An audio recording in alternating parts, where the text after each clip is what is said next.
Have a very good understanding of the following questions. Read through them quietly to yourself. As you are taking notes, make sure to pause this video in order to answer these questions. Did you know that you've already participated in the Forex market?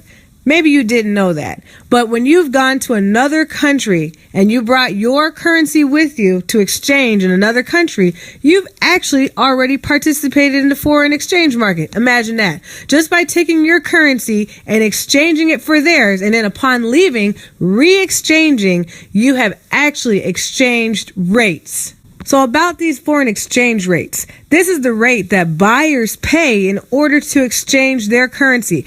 And to put it in a different way, this is the rate that you would pay when you take your currency and exchange it for whatever local currency you're trying to get. But then when you go back to change your currency, you have to use that same exchange rate because it costs money. You're pretty much buying that country's currency. And depending on the supply and demand for that currency at that particular time, it can change the rates.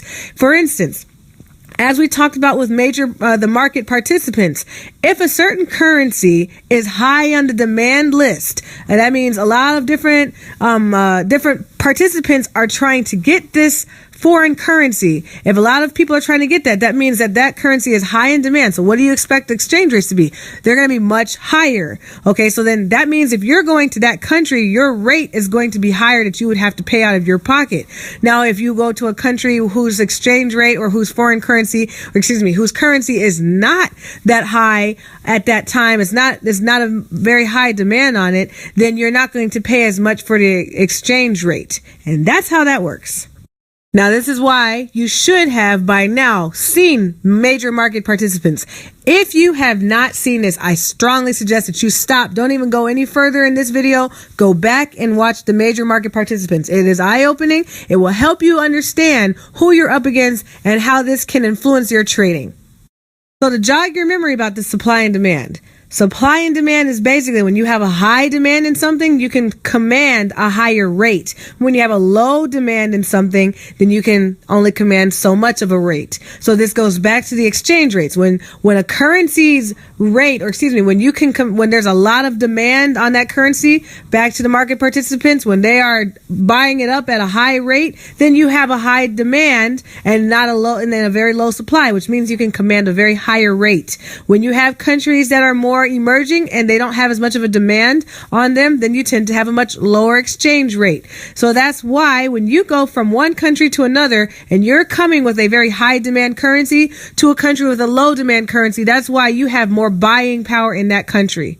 So on this screen right here, you have a look at live currency exchange rates.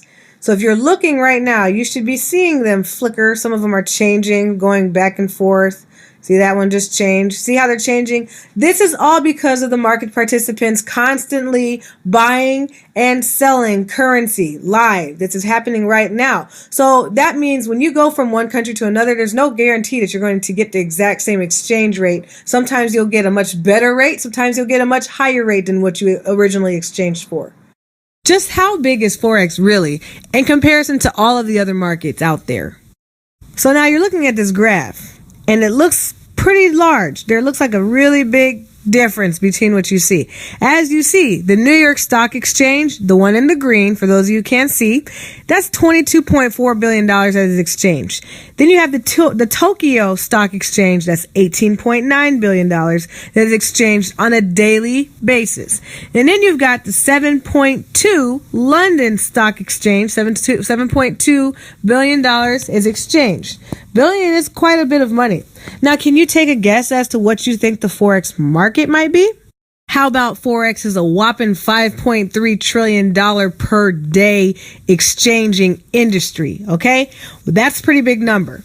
You should be very excited about that. Why is that? Because as long as those numbers continue to move back and forth, there's always potential for you to make money.